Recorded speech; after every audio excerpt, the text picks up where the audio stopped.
وصل أكبر مشروع سينمائي في إيران أخيرا إلى خط النهاية حين أعلن المخرج الإيراني المعروف مجيد مجيدي أن فيلم محمد رسول الله قارب النهاية، وهو يحكي عن الفترة التي سبقت ولادة الرسول محمد بن عبد الله لحين بلوغه 12 من العمر.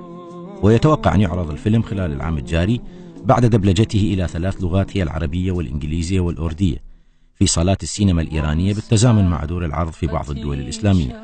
وأكد مخرج الفيلم السينمائي التاريخي مجيد مجيدي أنه استفاد في إنتاج الفيلم من كتب التاريخ الإسلامي، انطلاقا من تاريخ ابن هشام ومرورا بتاريخ الطبري وكافة النسخ التاريخية الأخرى التي دونت في هذا المجال. وأضاف مجيدي في مؤتمر صحفي حول الضجة المفتعلة بشأن الفيلم: إننا أغلقنا الطريق أمام أي شبهة. من جهة أخرى اخترنا حقبة من تاريخ حياة النبي الأعظم التي سبقت الولادة وإلى مرحلة الطفولة وبداية الشباب لنعالج مبدئيا موضوع ظهور الإسلام. وتابع أن الفيلم يرد على سؤال: ما هي ضرورة مجيء الإسلام؟ ويعالج مرحلة العصر الجاهلي قبل مجيء الإسلام حتى ولادة الرسول محمد وحياته وسفره في سن 12 برفقة عمه أبي طالب إلى الشام، وبعد وصولهم إلى الراهب المسيحي بحيرة تنتهي القصة حيث يبشر الراهب أبا طالب بنبوءة ابن أخيه محمد.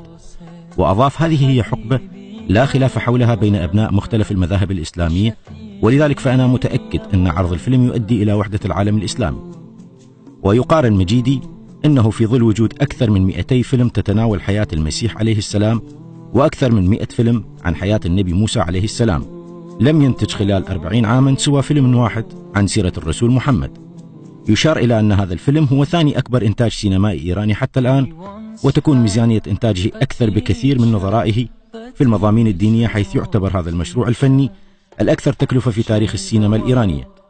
المخرج الإيراني الشهير مجيد مجيدي حاصل على جوائز عدة وطنية ودولية، ومن أبرزها عن فيلمه أبناء الجنة، وقد رشح في وقت سابق لنيل جائزة أكاديمية عام 1998 لأفضل فيلم بلغة أجنبية.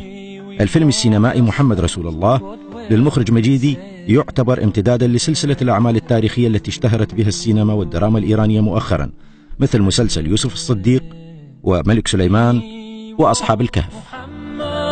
صلى الله عليه وسلم.